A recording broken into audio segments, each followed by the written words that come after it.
Tuning in to the online broadcast network, AfterBuzz TV. Over 20 million weekly downloads from over 200 countries and your #1 source in after-show entertainment.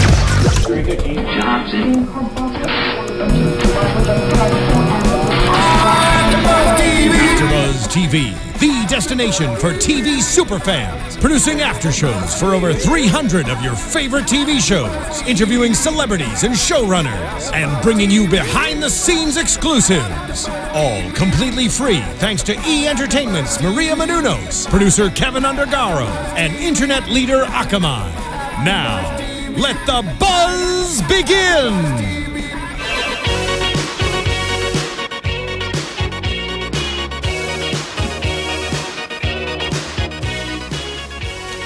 Good evening, good afternoon. Welcome to AfterBuzz TV, where we are talking about Game of Crowns, specifically the episode Circus Display of Affection. And oh, was it ever a circus? With me is guest host Tami Farrell. Tami is joining because she is a pageant person herself. She was Miss Teen USA in 2003, and she actually lived in New York with myself and with Susie Castillo, who I'm normally with. You guys were my roommates, got way too much dirt on you guys. Yes, we did have cupcake fights and pillow fights and all sorts of girly things that you think are stereotypes and in sorority movies. And then she also went on to become Miss California. What year was that? 2009. 2009, and she took over, which many of you may remember, Carrie Prejean and the whole debate about whether or not she agrees with or disagrees with homosexual marriage, and was dethroned. Eventually, Tami took over. So, yes, my master plan worked. Genius. So we are going to just dive right into another week of craziness, and I think the title just speaks volumes: Circus Display of Affection. But we begin. First of all, what do you think overall? This is your first time really... This was my first time watching the show, and wow. Like, one, I was so impressed. No, I was a little bit traumatized. I kind of feel like my brain exploded partway through. I'm sure the women are amazing and wonderful, but wow, that was a train wreck. And you know, I have to say, it's so fun for me because I've obviously known Tami now for 10 years or more, and just to see her expressions, because we're sitting here watching the show together, and something happens, she's like, did she just say that? Oh my God. And it's fun watching someone else have that same shock. Yes. I mean, normally when we get together to watch anything pageant, it's like a national pageant. We have some wine, we hang out, we talk about things. This was a whole new level. This is a whole new level of adventure, I guess, in pageantry. Well, and something else that I want the viewers to know is that you now are getting into producing, and you and your husband have a company called Blue Canoe Productions. We do. And so from a production standpoint, overall, what is your feeling of this? Overall, from a production standpoint, those women are genius. I wish I found them, because putting them all together, they were made for television. You could not script that. They were made for it. They had so many, just them being themselves, hilarious sound bites, and obviously they're going to edit things and make more drama than there really is in those moments. But, I don't even think you need to do that much. They are golden. They're reality TV show, perfection. Right, and so that was a debate that we had going back when we had a guest host, Austin Wright, on, because he was saying, well, these girls aren't really like that. And I do agree that editing has a lot, and the way they piece it together can make it look way more dramatic than what it is. However, they can't put words in your mouth. I think that when you're put on television, what it really does is it magnifies who you really are. And that's the truth behind it. You can say, oh, I'm not a horrible person. Well, if it's coming across that you're doing these horrible things and people are saying these things about you, you probably are putting that out into the world. You can only edit so much. So I think that, and as a producer, we try to find things that there's a bit of truth. It's almost like those tabloids. You go off of a bit of truth, and obviously you still want to sell, so you're going to expand on that truth. But there's still truth to what's being said. That's very true. So, and you know, I keep saying over and over that, you know, hopefully, the good that can come out of this is that, like you say, it is a bit of the truth. And so you're seeing your own life. It's just magnified. And so if there are any areas in your life that maybe you need help with or you need to examine, that this puts a big magnifying glass on it where you can take a step back and go, okay, there's areas that I maybe need to fix. Sometimes in life in general, when you have a conversation with people, you might leave and be like, well, she was blowing this out of proportion. But for them, they're given the opportunity to now look back and see and be like, okay, I didn't realize this really hurt that person's feelings. Or you get a different, a a fly on the wall perspective of what's happening in your life. And I think that could be good for everybody, just to be able to see situations and then review it and be like, okay, like from an outsider's perspective, maybe I should have stepped back in the situation, or maybe I should have been a bit more sensitive. Maybe I shouldn't have been so crazy. Maybe I got to eat some Dramamine. Keep the drama at bay. All right, so let's get into the meat of the show. So where we left off last week was that Shelley was planning this really fun weekend with the girls in Newport, and she wanted it to be where all the girls could come together and actually get along. She actually tried to make all of them kind of talk ahead of time to bury any dirt on each other and just have fun and let their hair down. So unfortunately, it completely backfired on Shelley, because Shelley has been so strong, so just rising above all the crazy waters that exist on this show. This was the first time that she broke, because she was put in a difficult situation, choosing between going to Vanessa's cancer walk and Lynne's wedding. So, what are your thoughts, first of all, just overall? Okay, of overall, her having this? love Shelley. Like, she's my favorite of all of these women. Like, she just seems hilarious, sweet, down to earth, and like she genuinely cares about everybody. So I think that that's great. But being put in that situation, Lynne, how many weddings do you need to have? Like, 15 apparently. That's This was insane. her 15th. I mean, I've been married and I'm still married, but my wedding was amazing and beautiful and I loved it. But like, I don't need to do that every year. And also, like, if you're renewing your vows, it's about you and your husband. Why do you need bridesmaids? Like, this is your moment. Very good point. So that's a little bit bizarre to me. And also, it showed like a flashback that she did say earlier, that Shelley did say earlier, that she was asked to be a part of the breast cancer walk. So she did commit to that. And I think that she's trying to appease everybody and be very nice, which is something that I've done in the past. Like, I want to make everybody happy. I don't want to like hurt anyone's feelings. But I think that Lynne should have been a little bit more understanding. I think she got very dramatic over it. It was like the end of the world. Yeah. So that was a little bit intense. It really was. And so I thought Shelley she made a valid point, because she said that she was upset that Lynne wasn't gracious or supportive. You know, Shelley could have just said, hey, look, here's what I'm doing. I'm going to Vanessa's event because I promised her first. But instead, she went and was very sweet with Lynne and was like, I'm really sorry. I did tell her I was going to do this. I thought your wedding was later. I thought I could do both. And Lynne just has a conniption. Yes. And, you know, I think it's interesting because she was on the phone with her husband. Her husband said, okay, well, we'll get through this. Like, it's going to take about 3 hours of replanning. And I'm thinking, replanning? Like, and I loved how Shelley said, look, I'll pay for the bouquet. Yeah. You know, yeah, she wouldn't be able to read the poem, but I'm sure someone else could. And I think, I know we're going to talk about this later, but the second poem, when it actually talked about her dad, was a little bit more powerful than the one about butterflies. It gave a little bit more meaning to why that was important. So I think that she could have nixed that whole poem in the first place. But it's very sweet of Shelley to like be accommodating to try to make it work. But my favorite thing was that, what is her name? Lorianne? When she said that, I'm a big girl. I can make my own decisions. Like, she like... Oh, that's I got like what she hilarious. was saying, and I was like, this is genius. I love her. This is hilarious. Like, she was like, I'm going to be tough. And then she like panicked a little halfway through. Like, what am I saying? I do that, so I get it. That's amazing. Well, so she ends up... you know, going through, obviously, the wedding and the walk are both happening. One thing that we've talked about before was that how a lot of our guests are saying that, you know, Lynne kind of plays the victim role a little bit. You know, and she was so devastated that Shelley couldn't be part of her wedding. Now, granted, I have never been married, so I really can't put myself in this boat, but I would imagine that your first time taking that walk down the aisle, if one of your best friends couldn't be there, it would be really hard. But you would be understanding, I would think, if it was something that was reasonable. However, if it's your 15th wedding, I just don't know if she should have reacted that much. And she says, you know, Lynne was reflecting back to the day that she first got married, round one. And that when she was in the receiving line, people were coming up and giving her condolences about her father. And that it left such a sad moment, so she wanted to recreate this happy memory.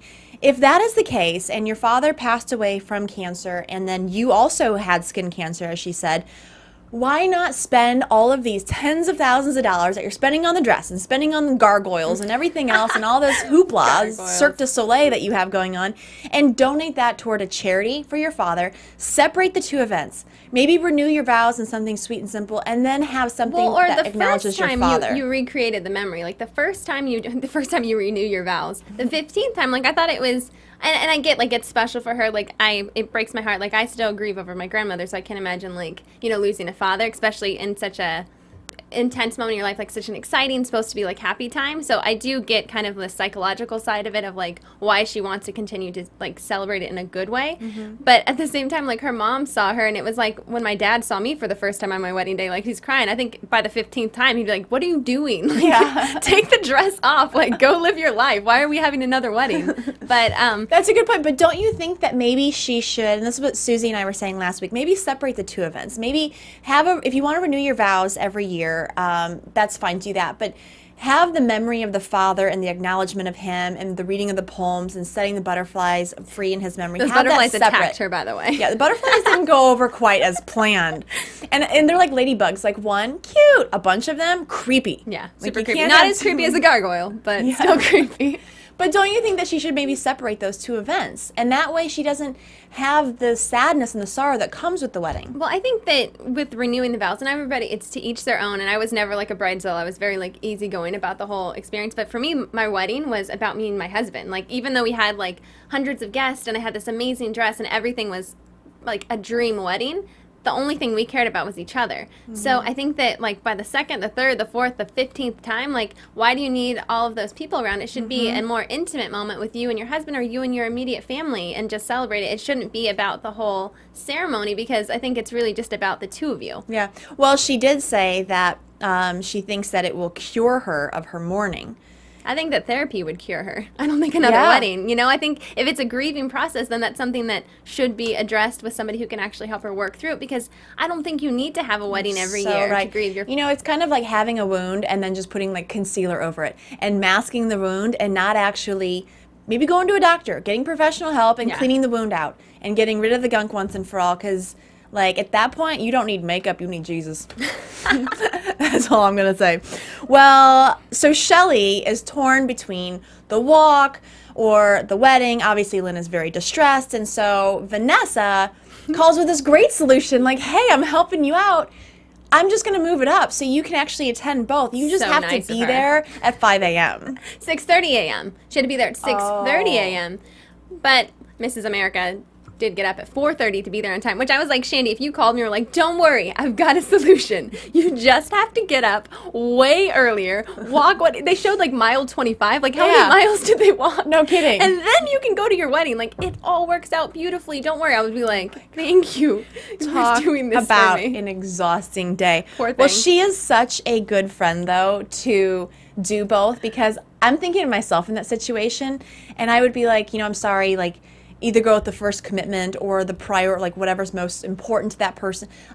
It would be really hard to be like, yes, I will devote this whole day. But Shelley is an amazing friend, and I love, and I know that I've been like on Shelley's bandwagon this whole time, but I love that she doesn't take herself too seriously. Oh yeah, because when faced with having to do both of these, she says, if anyone can make this work, I can make it work. I'm Mrs. America, for crying out loud. I love that. That is amazing. And she says it, she doesn't say it like, oh, I'm Mrs. America. She says it like playful. Yeah, like I've got superhuman powers. I'm Which like a she superhero. does. She seems like such a good, like genuine person. No wonder she was Mrs. America. Like she's so...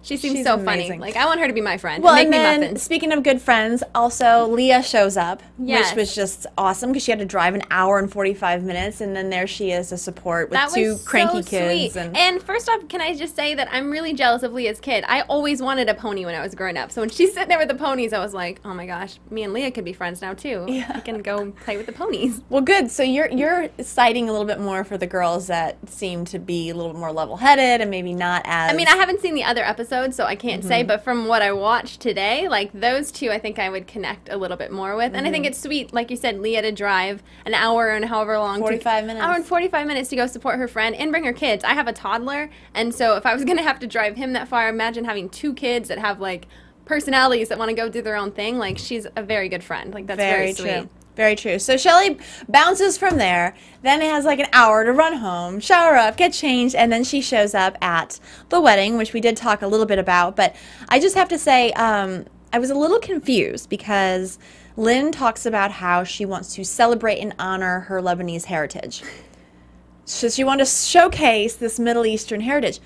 I don't know where in Lebanon there are gargoyles and silver sparkly trees and like butterflies. So It that looked was like an Indian wedding, like with some of the. I mean, I don't know. It felt like it was all over. I didn't really get the overall theme. It was just. It was very entertaining for sure, and it looked like I thought it'd be she fun. looked very I'd like pretty. to go there. She did look really pretty. The bun was a little big in her hair, but she looked pretty. You and know, all of the actually, that looked really good on a lot of the girls because I was like, ooh, I want to glue some things in my forehead. I know. I thought, what's the dark brunette one? Suzanne. Suzanne. Yeah, she looked really pretty. She was like, she had the best look. I gorgeous. was like, oh, looks good. And of course, Shelley was stunning. Well, what I thought was interesting, I don't know if any of the fans out there noticed that Austin Ride, our guest from our second show, was actually there doing Lynne's makeup. So I saw him and I was like, aha, he does have the inside info. But I did think it was a little ugly that the girls could not bring up the name Vanessa. They considered it like a curse word. Yeah, they said it was a swear word if they said it. I'm like, that. Come on. The first off, that's super childish. Like, who does that? And that's insulting, especially for poor Shelley. It's again putting her in the middle. Like, now she has to be there to support you on your day, but like at the same time, she wants to support her friend, and that's just completely disrespectful. Well, and again, what is it teaching the kids? Because the little girl said the name Vanessa, and they're like, we can't say that word. That's a bad word. And it's teaching just nasty behavior. Yeah, between mean where girl. we're supposed to be it's friends. Mean girl stuff. Like, this is the stuff that you have in middle school that you deal with. And come on, like, you're grown-ups, you are title holders, which I always say that when you're given a crown, you're given a microphone. So you are role models. Like it or not, you're in a role model position, and this is how you're behaving. Like, I know that you guys got attacked earlier saying that you guys were bullies to these women, but these women bully each other. Like, it's ugly. It's not very nice. Like, you want to be these beauty queens and have world peace and, like, do all this. Like, be nice. Like, why are they so mean to each other? Yeah, and it's one thing if, you know, they're doing it to each other, but I just think then when they're trying to get the kids involved, it's just, I don't know if it's leaving the best message. But what is leaving a good message is those gargoyles.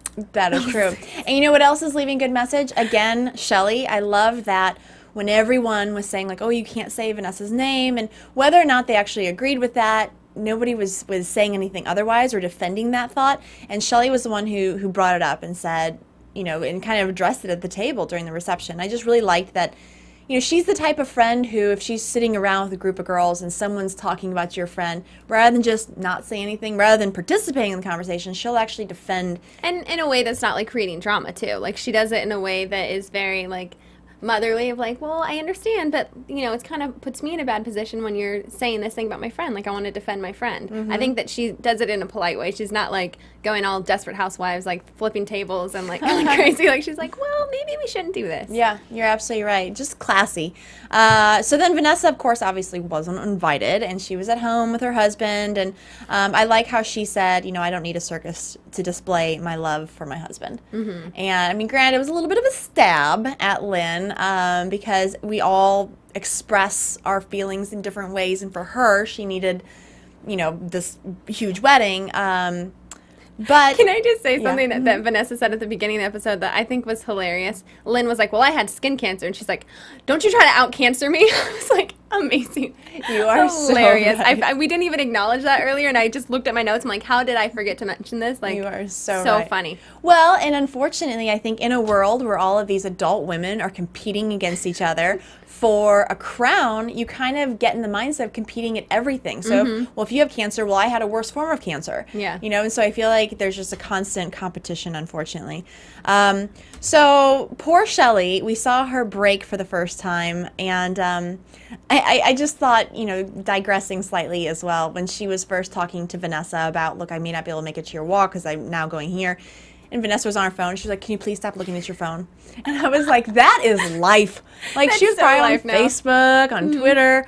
But so everyone's crying, and she's just sitting there like, status update. I'm bored. Yeah. I'm hungry. Women are crazy. Hashtag Game of Crowns. Could go for a burrito right now. Like, her friends are all bawling, like, everything's falling apart. Well, so we saw Shelley break, and yet be able to recover and multitask and juggle a lot of different events. And then the other small tidbit that we got to see in today's show was Leha talking a little bit further about the private investigator that was hired to check into her and her husband's life. What are your thoughts on that? Great. First of all, who hires a private investigator?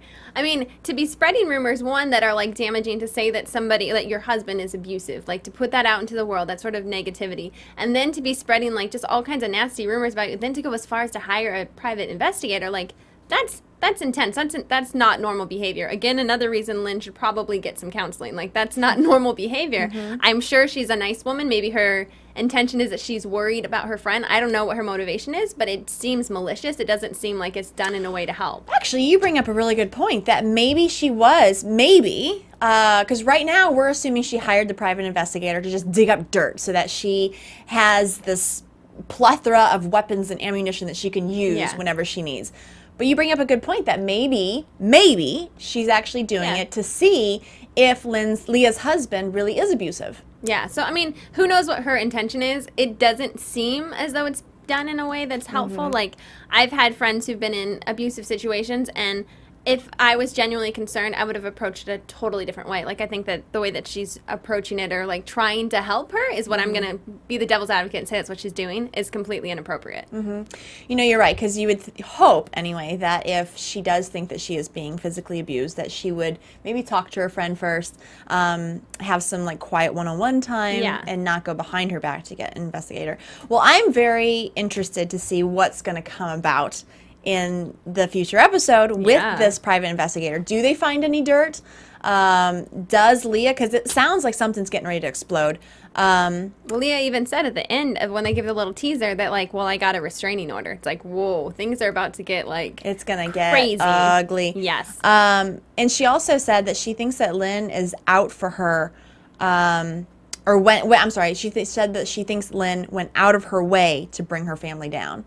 And she's being like mama bear right now, Leah, of like, if she gets involved and in too close, like, I will go mama bear on you. Oh, yeah. And she even said earlier that my family is the core to everything. So you're a mom now. Oh, yeah, so. I'm a mom and a wife. And, like, if my family was being attacked, like, I would be on the defense, definitely. And I think that, I don't know, Lynne is also, you know, talks about marriage and how important that is, and I think that might have been her daughter at the wedding. I don't know if she has a daughter as well, but I think for her, like, as a woman, you should be building up your friend, supporting your friend, not tearing them down, and to put that sort of negative things out into the world. And then it showed her in the end crying victim, like, how could she do this to me? It's like, but what are you doing to her?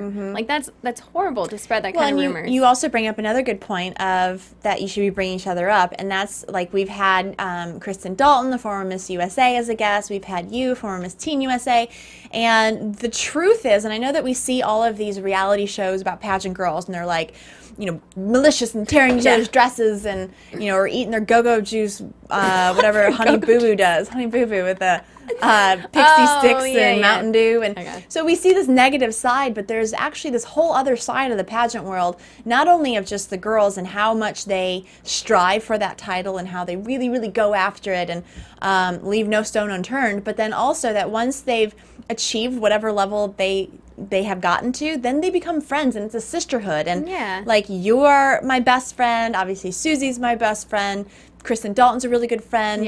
The whole pageant world, so it's this very elite sisterhood, and it's not this backstabbing, breaking down. It's really building up and supporting and making each other better and stronger. And I think that that's one of the biggest problems today, is like what gets in the news and what is the thing that gets everyone's attention. It's the negative and it's the drama, and I think it takes away from the fact that, like, these women were given incredible opportunities and titles. I mean, we've been there, and with those opportunities, like, you are put in a position to be a role model. It should be about helping other women. It should be about, you know, being inspiring. Like, you do this pageant really not to win that crown, but I mean, you want to win, but you do it to find out about yourself. Like, it's a once-in-a-lifetime opportunity to really understand and know exactly who you are as a woman.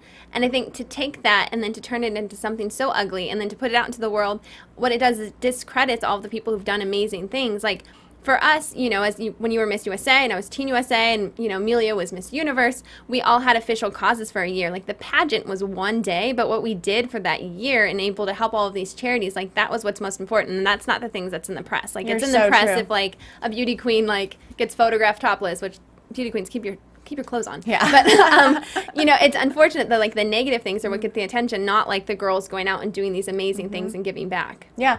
And actually, I don't even know if our viewers know that when a girl wins Miss Teen USA, she immediately becomes a spokesperson for all teen causes, Students Against Drunk Driving, DARE. When you become Miss USA, you immediately become a spokesperson for breast and ovarian cancer. in research and legislation and raising money. And so, like, for example, during my year, I helped to raise over $30 million for breast cancer research. And then Miss Universe champions the cause of HIV, AIDS, and awareness. So it is not just pretty with crowns and glitz and glamour. That's like one day of it, and a lot of times, like every single day, the Miss Universe organization, if you don't have a red carpet event, if you don't have an appearance, you're volunteering. Yeah, they have you volunteering, so you're like stuffing envelopes and just you're the coffee girl, like really get us coffee. You're like, but I'm a beauty queen. Yeah, and it's really just about, it's not as glamorous as what people think. It's a lot about giving back, and people are always like, oh, did you fly first class everywhere or private? I was like, a lot of times I was in the back of the plane, like damn near in the toilet, like middle seat, with connection flights to get to whatever charity I had to get to. Well, it's funny too, because people would always assume that, like, as soon as you got somewhere too, I think you and I have talked about this before, that they just assume that, like, you would show up the way they saw you on TV, like full gown, hair, and makeup, and like you'd show up off a, I mean, who gets off a plane in like full everything? Like, I don't do that. Like, we would show up, you and I, like no makeup, in sweatpants. Some of these girls would, I'll tell you that. But like people would have this like misconception of like, oh, like you're a beauty queen, you should always like have this image where it's like, I think the girls who win are usually the girls who are very real and genuine, and they don't need like all of the fancy clothes and makeup. Speaking on that, actually, one time when I was Miss USA, I'd been in 3 states that day, and I was in my last state just to sleep, and then I had a charity the next day. And the family from the charity were picking me up from the airport. It was in some southern state, like South Carolina or Louisiana, Georgia, something like that. And I landed, and I was supposed to be in baggage claim, and I'm walking around, and I see this couple standing there looking at me, but I would look, and then they would look away, so I'm like, okay, I guess that's not them, and I'm walking. Eventually, everyone's gone out of the airport, and I'm like, where is my ride? And finally, they're like, are you Shandi? And I was like, yeah, hi. Oh, are you so-and-so? Oh, nice to meet you guys. And they were like, where's your crown? Where's your dress? Like, I thought that, and I was like, are you for real? Like, you think that I get off the plane in a gown you usually and a crown? Well, the fun thing, actually, so our year, we got to wear these beautiful crowns, which we brought the tiara version last week from Mikimoto, and it was valued at $250,000, like this gorgeous South Sea pearl, platinum, and diamond crown. So pretty. And I would travel with mine, and going through the scanner, the X-ray, I'd be standing there like, great, here we go again. And then the security would be like, they'd like rewind it, look at it again, go forward, like look at different angles. They'd be like, is that a crown in there? You got a crown? I'd be like, yes. And he'd be like, well, why you got a crown? And then I'd be like, I am the Princess of Monaco. And I would just come up with something like some big hoopla just to have fun with it. Always forgot. Amelia was the Miss Universe my year, and she always forgot her crown for things. And she was crowning the new Miss Dominican Republic, and I get a call. It was very Charlie's Angels when we were like title holders. Like we would get like a fax every day of like, today you're gonna do this. You're like, okay, like hop on a plane. Thanks, Charlie. But we got thanks, Donald Trump. But we got I got a call from the Miss Universe organization, and it was like early in the morning. They're like, Tami, we have a driver outside right now. Get in the car. Amelia forgot a crown. Like, you need to get on this. This is the last flight to get there on time. I'm like, but I'm in my pajamas. They're like, just go now. We have clothes when you get there.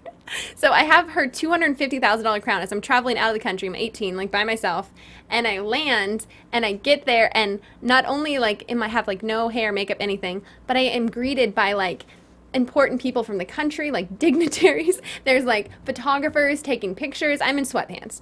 And then we have a whole motorcade to get to her pageant as I'm bringing her crown. And I'm like driving through the Dominican Republic, like waving no makeup in sweatpants. So it was always very glamorous. Absolutely. Well, and one last story on this. I was traveling for charity with my crown.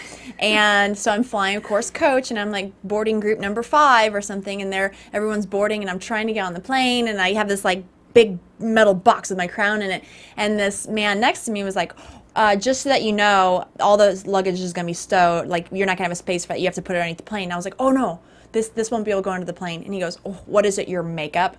And I was like, no, it's my crown. So it was like a one-up. Important. But you know, this actually brings me to something else, going back to Game of Crowns, is that once you reach this level of being Miss Teen USA or Miss Universe, do you ever try again? Because Shelley has said, you know, once I reach this level of Mrs. America, do I want to then go and compete and have some girl be like, I beat Mrs. America? Can I say that I think I, more than anyone, can completely understand this, because I competed at Miss California, and it was one of those things, like, I got the opportunity to compete, and my dad was like, honey, quit while you're ahead. Like, you won the national title. Do you really want to put that on the line? And I was like, you're right. But my mom and, like, you know, other family, like, supported me. My dad obviously supported me, too. But it is, like, hard to put yourself in that position, you know, to put yourself back out there if you've had, like, a great success in anything in life to really go back out there. And I had, like, humble pie. Like, I was first runner-up. And, you know, the thing that worked out is, like, one, like, you can't always win. Like I always say, different day, different crown. Like, a different day, a different judge, a different outcome. And I was, you know, in this pageant, and I got first runner-up. And I left, and I was, like, embarrassed. And I was like, this is, you know. You were? I mean, I was like, I had won Miss Teen USA. I can't win a state title. Like, this is so embarrassing. But I got more press and opportunity when I became Miss California in the midst of a controversy. I was on, I think, every single major news station in the first 24 hours. So, like, sometimes things in life, like, happen for a reason and a purpose. Like, you don't know exactly why you're in that situation, but it all... So if you were to talk to Shelley, would you encourage her to throw herself into the mix of things and actually compete with all these other girls? No, Shelley, don't do it. I don't think that she needs to do it because, one, I think... And this is not to be mean to the other pageant systems, but I think once you start getting to these Miss titles, I think one thing that I understand as like a parent now is like, yes, you should have your dreams, but now you should be in the position to build up your child's dreams.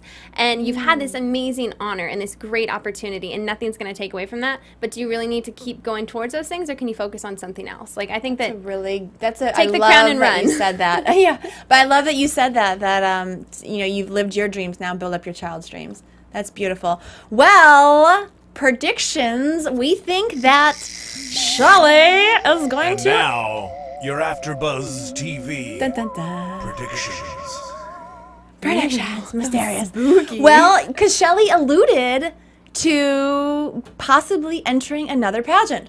So I'm literally like sitting on the edge of my seat because she's beautiful, and she's so well spoken, and she's just classic, and she's like that timeless beauty where she will be 80 years old and just still be, there would be something just beautiful. beautiful. How much we love Shelley. We're like, we're like not even talking about the other one. We're like, but Shelley's amazing. Well, you know what? And truthfully, who knows? Because I'm sure Shelley has got like a wacky, weird thread to her somewhere as well. But for editing purposes and production purposes, they need to have that one person who seems very sane and put together. Yes. And she's just lucky she's that one. But I have to say that I'm so curious, because if she gets involved, like, what are her preparations going to look like? Are the other girls going to compete against her? She's going to look amazing in a swimsuit, but like, I just want to. I feel like it's going to be all of the women in one pageant together. Like, it's going to be. Oh, maybe that's the finale. Maybe it is. Everyone if I was the competes. producer, that's what I'd do. I'd be like, Shelley, actually in your contract, you have to do this. Okay, so my last question for you. You see all these girls competing in their Mrs. pageants. You are now married. Would Tami Farrell, Miss Teen USA 2003, compete in a Mrs. pageant? Didn't you say that some of the girls, they just like filled out paperwork and they got a title? Yeah. Because I could do that. I mean, I could just be like, yes, I am now Suzanne Mrs. and Universe. last episode Buttercream. we saw that Suzanne and Lynne were like, we have a surprise for you guys. Like, we are now Miss Rhode Island and I think Miss Connecticut. I don't remember the other state. And they're like, so we filled out the paperwork and sent it in, and we got the crown. And because Kristen Dalton was our guest, and she was like, I mean, you didn't even compete for the crown. You just signed up and got it. But would you, as a married woman, ever consider? Oh my gosh, no. No, I'm Really? done. I'm so They done. give away such good prizes. You can get like a condo, a boat, a car. I could go on Price is Right and win the same things, I think.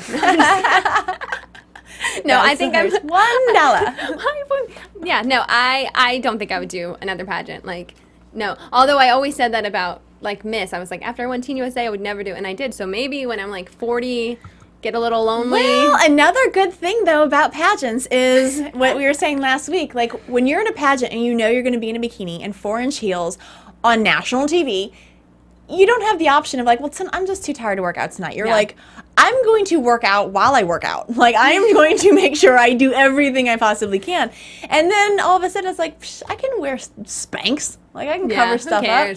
But pageants really give you that drive. But I do think the same thing, like, in the entertainment industry, we are put in that same sort of, like, pressure. Like, it's definitely been, like, I just had a baby 4 months ago, and not that I'm really working out, and I ate a whole tub of licorice. I'm not going to lie. Okay, so now everyone hates you. Like, I just had a baby, and I don't work out, and I ate all this licorice, No, but I look amazing. No, but what I'm saying is I have, like, when I'm, like, when I'm home, I have not going to the gym. I do work out, but like I will be doing like sit-ups while I'm holding him, or like lifting him, bench pressing. Like, you know, I do try to do like workout things, but there is a pressure in this industry. It's the same as kind of pageantry, where you have that competitive side of like, I still want to get back in shape. Like I still want to take care of myself. I might not have to walk on national television in a bikini, but I might be in an audition where I have to be in a bikini. So like I'm still going to kind of take it a little serious. And besides, you got to look hot for your man. Oh yeah.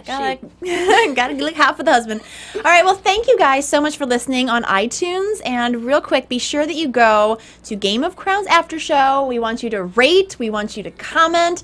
Comment on what we talked about today. And also be sure that you even just let us know your thoughts on the women in general. Do you love the show? Are you not a fan of the show? Do you think it'll come back for another season? We would love to hear all of your opinions. And you guys can find me on Twitter at Shandi Finnessey. It's ShandiFinnessey. And Tami, tell them how they can find you. I'm at Tami_Farrell. It's TAMI_FARRELL. Excellent. And that is it for now. Susie will be back later in the week with another special guest. So we'll see you guys soon. Bye-bye. Bye. From executive producers Maria Menounos, Kevin Undergaro, Phil Svitek, and the entire AfterBuzz TV staff, we would like to thank you for listening to the AfterBuzz TV network. To watch or listen to other after shows and post comments or questions, be sure to visit AfterBuzzTV.com. I'm Sir Richard Wentworth, and this has been a presentation of AfterBuzz TV. Buzz you later! The views expressed herein are those of the hosts only and do not necessarily reflect the views of AfterBuzz TV or its owners or principals.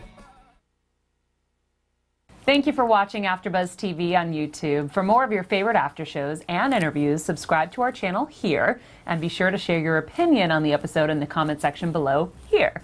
We'd love to see what you guys are buzzing about. Thanks again. Buzz you later.